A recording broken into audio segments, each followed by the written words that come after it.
So, it's nearly midnight. I've not made a video. I've also not read my Bible chapters for today. So, that's what this video is going to be. Me reading my Bible chapters. We are in Genesis chapter 39. So, Genesis chapter 39. Now the Ishmaelites had taken Joseph to Egypt and sold him to Portiphar, one of the king's officers, who was the captain of the palace guard. The Lord was with Joseph and made him successful. He lived in the house of his Egyptian master, who saw that the Lord was with Joseph and had made him successful in everything he did. Portiphar was pleased with him and made him his personal servant. So he put him in charge of his house and everything he owned. From then on, because of Joseph, the Lord blessed the household of the Egyptian and everything that he had in his house and in his fields. Portiphar handed over everything he had to the care of Joseph and did not concern himself with anything except the food he ate. Joseph was well built and good looking, and after a while his master's wife began to desire Joseph and asked him to go to bed with her. He refused and said to her, "Look, my master does not have to concern himself with anything in the house because I am here. He has put me in charge of everything he has. I have as much authority in this house as he has, and he has not kept back anything from me except you. How then could I do such an immoral thing and sin against God?" Although she asked Joseph day after day, he would not go to bed with her. But one day, when Joseph went into the house to do his work, none of the house servants were there. She caught him by his robe and said, "Come to bed with me." But he escaped and ran outside, leaving his robe in her hand. When she saw that he had left his robe and had run out of the house, she called to her house servants and said, "Look at this! This Hebrew that my husband brought to the house is insulting us. He came into my room and tried to rape me, but I screamed as loud as I could." Lie. I screamed as loud as I could. When he heard me scream, he ran outside, leaving his robe beside me. She kept the robe with her until Joseph's master came home. Then she told him the same story. "That Hebrew slave that you brought here came into my room and insulted me. But when I screamed, he ran outside, leaving his robe beside me." Joseph's master was furious and had Joseph arrested and put in the prison where the king's prisoners were kept. And there he stayed. But the Lord was with Joseph and blessed him, so that the jailer was pleased with him. He put Joseph in charge of all the other prisoners and made him responsible for everything that was done in the prison. The jailer did not have to look after anything for which Joseph was responsible, because the Lord was with Joseph and made him succeed in everything he did. Chapter 40. Joseph interprets the prisoner's dreams.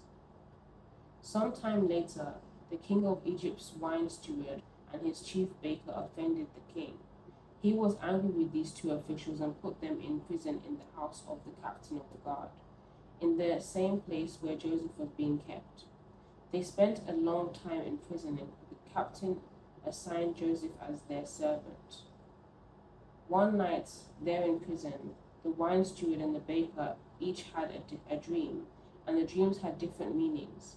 When Joseph came to them in the morning, he saw that they were upset. He asked them, "Why do you look so worried today?" They answered, "Each of us had a dream, and there is no one here to explain what the dreams mean." "It is God who gives the ability to interpret dreams," Joseph said. "Tell me your dreams." So the wine steward said, "In my dream, there was a grapevine in front of me, with 3 branches on it. As soon as the leaves came out, the blossoms appeared and the grapes ripened. I was holding the king's cup, so I took the grapes and squeezed them into the cup and gave it to him." Joseph said, "This is what it means. The 3 branches are 3 days. In 3 days, the king will release you, pardon you, and restore you to your position. You will give him his cup, as you did before when you were his wine steward.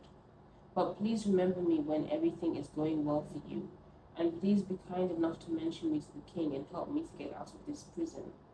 After all, I was kidnapped from the land of the Hebrews, and even here in Egypt, I didn't do anything to deserve being put in prison. When the chief baker saw that the interpretation of the wine steward's dream was favorable, he said to Joseph, I had a dream too. I was carrying 3 bread baskets on my head. In the top basket there were all kinds of pastries for the king, and the birds were eating them. Joseph answered, This is what it means. The 3 baskets are 3 days. In 3 days the king will release you and have your head cut off. Then he will hang your body on a pole, and the birds will eat your flesh. On his birthday, 3 days later, the king gave banquets for all his officials. He released his wine steward and his chief baker, and brought them before his officials. He restored the wine steward to his former position, but he executed the chief baker. It all happened just as Joseph had said. But the wine steward never gave Joseph another thought. He forgot all about him. Why? Why would you be so selfish? That's not even cool, man. Chapter 41 is a long one, and I don't know if I have that space. So let's just talk about chapter 40 and chapter 39. So, chapter 39 of Genesis, okay, I think it's pretty interesting because I was reading this in the Passion Translation, TPT, and I found out that Portiphar was a eunuch. And so, from my understanding of what a eunuch is a person that is castrated. So, basically, that means he ain't got a pee. So, it kind of explains, it gives more context to why Potiphar's wife was like eyeing Joseph in that way. Like, I never knew he was a eunuch. I thought, that she was just a bit, dissatisfied in the relationship or something like that, and she was just like tempted, lost, and whatever. Joseph's all fine, carried like, he's got his 6 packs, walking around the, arena, looking all sweaty and fine, and she's, left alone to her own devices all day, so she's feeling like, I guess, lonely or something. And so she sees him, and she's having like sugar mama vibes and stuff like that. So that's how I always interpreted it. But finding out that her husband was a eunuch gives a bit more context. Like, I kind of understand a little bit. I don't understand, like, I'm not excusing it, but it kind of makes sense why she was like so lusting over Joseph so much, you get, because it's like she ain't getting any from her husband, And I asked Meta, I was like, why would anybody marry a eunuch? Because apparently back then Egyptian officials, like high-ranking Egyptian officials like Portiphar, were castrated or were made eunuchs so that they wouldn't be able to have sons to compete with the throne with Pharaoh's children or Pharaoh's sons, right? So I was like, so knowing he's a eunuch, why marry him and then be lusting after his servant, Joseph? So apparently she probably married him because, women back then were kind of used as like business chips, and maybe like because the Portiphar is like, high like an official, so social status, wealth, her family will be set up for life if she marries him. So that's probably why she married him. So that aside, it's beautiful how Joseph resisted the temptation because, his master has given him everything. He is not supposed to be a slave. Like, he was like the favorite child when he was in his father's house.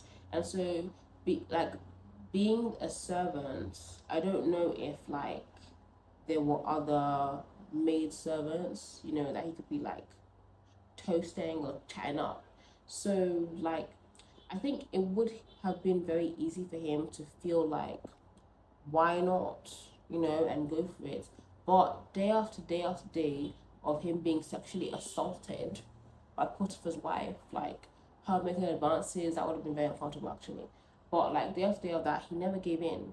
And even at the point where it was just him and her, like no one's seeing them, no one's holding him accountable. He had that integrity to hold himself accountable and be like, I'm not doing this. I'm not sinning against God. I'm not offending my master or my whatever employer that has been so gracious to me. Like, I'm not doing this, even to the extent of him being thrown into prison for it. Like, Joseph went through a lot, like a lot. And so it just goes to show like how much integrity he had. And then aside from that as well, like I really like where it says like 39 verse, what was it now, verse 2, 39 verse 2 in my translation says, the Lord was with Joseph and made him successful, right? And that's so nice. Like, the Lord was with him, made him successful. And even him, it also says that, like, Potiphar noticed that the Lord was with him and put him in charge of everything. So he gave Joseph that responsibility of being in charge of everything because he recognized that Joseph carried something like of huge potential, like I don't know if he recognized that it was God who made Joseph successful, because they believed in, like, the sun god Ra, and they believed in, like, the Pharaoh was like a king. He was appointed by their sun god. So I don't know if he recognized that Joseph was favored by, the true God, but then he did recognize that Joseph was favored, and so he put him in charge of his household, and by virtue of him doing that, things went well in his household. So that kind of goes to show that being somebody of integrity, being a good, virtuous person, is not just, it wasn't just for Joseph. Like, in that, he also bore like testimony to the goodness of God and the glory of God, like the greatness of God, through his actions and what he did in the place where he found himself. Does that make sense? So I feel like that can be like a lesson to us too, that first of all, when God is with us, we are successful. Second of all, the glory of God that's manifested in us and through us is a testimony for us to encourage our faith, but also for the people around us, that they may come to know who God is and like how magnificent God is. Because even in when Joseph is in the prison, like, he's still like, God is with him even in that situation. Like, he has, first of all, he was enslaved because of the jealousy of his brothers. That's first of all.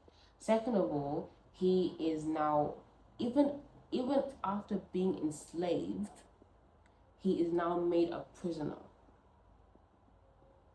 through no fault of his own. It's like, he didn't sleep with Portiphar's wife. He was doing all the right things, and he still ends up being imprisoned. But even in him being in prison, God is still with him, and he finds favor with the prison guard, who also recognizes something great is inside Joseph and puts him in charge of everything. So he gets a certain freedom, even though he's imprisoned, and even when he was enslaved, he gets a certain freedom, like he's kind of raised on a pedestal above his peers, right? And then he's able to, like, he's in that place the prison to, like, if he was not in the prison, he wouldn't have been able to interpret the dream of the baker and to interpret the dream of the wine steward. And in him being in the prison, being able to interpret those dreams, okay, yeah, the wine steward forgot about him initially, but later on, the wine steward remembers him when I think it's Pharaoh is having dreams he can't understand. The wine steward remembers, oh, Joseph's in the prison, he can interpret these dreams. And through that, from that, Joseph gets elevated to like governor. So it shows in Joseph's life, we really see Romans 8:28 coming into play. Like, God works all things for good. Like, there's no situation that we will be in that is bigger than God, that's bigger than God's power to change it for good. Even when we mess up, not that Joseph messed up, but like for us now, even when we mess up, God still uses that.